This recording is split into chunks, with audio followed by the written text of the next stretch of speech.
Amsal 15 ayat 12 berkata, si pencemooh tidak suka ditegur orang. Ia tidak mau pergi kepada orang bijak. Orang tuh kalau gak mau ditegur, dia bukannya terima masukan, dia malah mencemooh balik. Malah ngomongin orang yang ngajarin dia. Makanya gak heran, banyak orang yang jelek-jelekin atasan, jelek-jelekin orang tua, jelek-jelekin mentornya. Karena orang yang angkuh, bukannya mendengarkan masukan, mendengarkan didikan, tapi berbalik mencemooh yang menegur. 1 Timotius 1 ayat 5, kita baca sama-sama. 3, 2, 1. Tujuan nasihat itu ialah kasih yang timbul dari hati yang suci, dari hati nurani yang murni, dan iman yang tulus ikhlas. Ayat 6, tetapi ada orang yang tidak sampai pada tujuan itu, dan yang sesat dalam omongan yang sia-sia. Dinasehatin baik-baik, bukannya dengerin.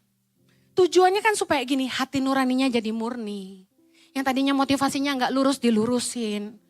Imannya jadi benar. Tapi malah berbalik, ngegosipin pemimpin. Ditegur gak seneng malah ngomongin pemimpin di belakang. Banyak. Amsal 11 ayat 2. Jikalau keangkuhan tiba, tiba juga cemooh. Tapi hikmat ada pada orang yang rendah hati. Orang yang rendah hati, waktu ditegur itu dia belajar. Katakan amin. Amsal 19 ayat 25. Jikalau si pencemooh kau pukul, barulah orang yang tak berpengalaman menjadi bijak.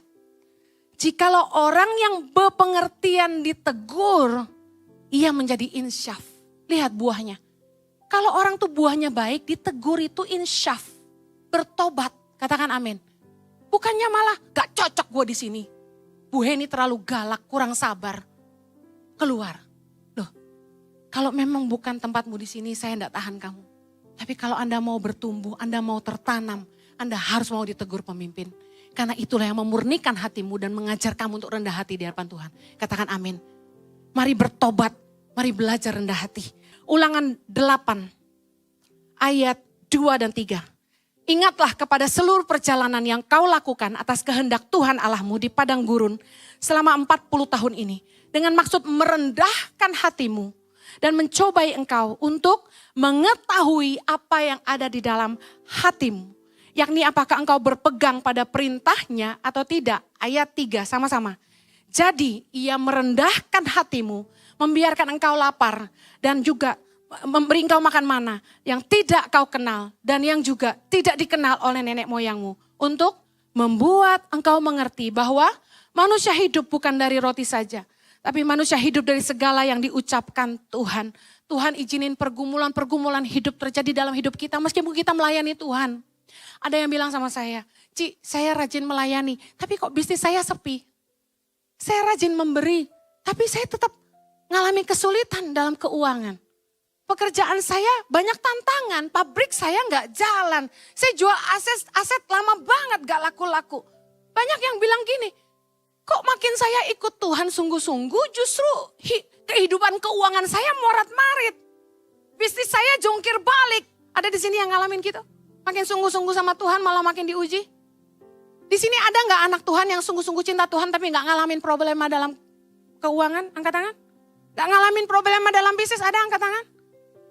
Setiap kali saya duduk dengan pemimpin-pemimpin ICI, saya dan Pastor Jojo mendedikasikan waktu kami mementor, memuridkan. Karena kami percaya mengubahkan orang adalah pemuridan.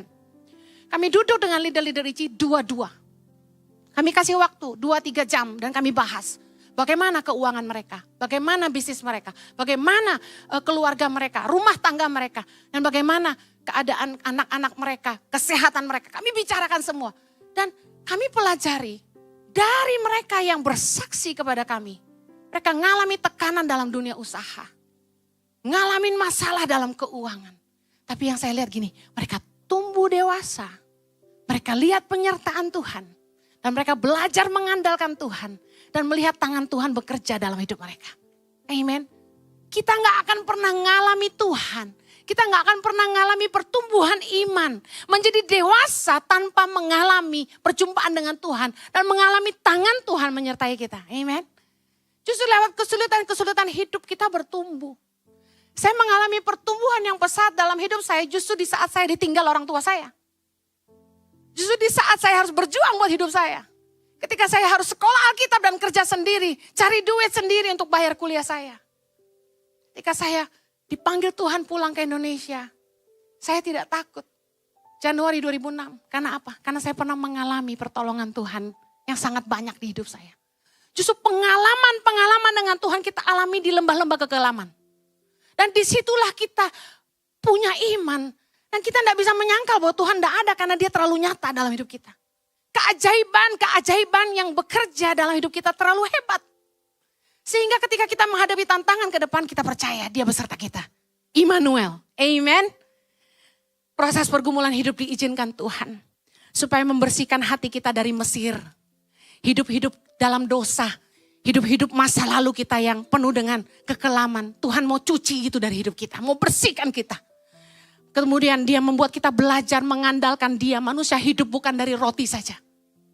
Tapi kita hidup dari kebenaran Allah. Tuhan membuktikan dia setia ketika kita taat akan firman-Nya. Tuhan memelihara hidup kita. Dan supaya kita belajar taat kepada Tuhan dan mengikuti jalan-jalan dunia.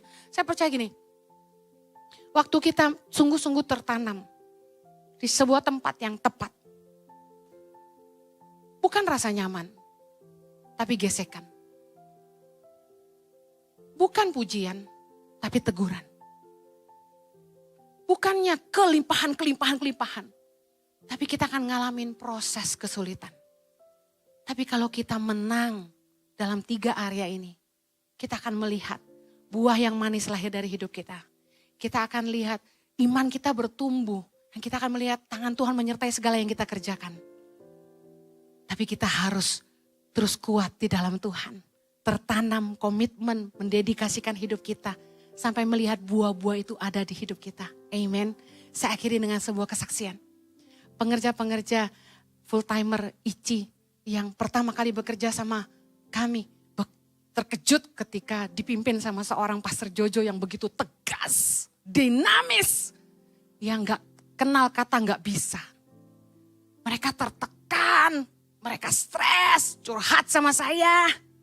Lalu saya bilang gini, ikuti saja, karena dia pemimpin.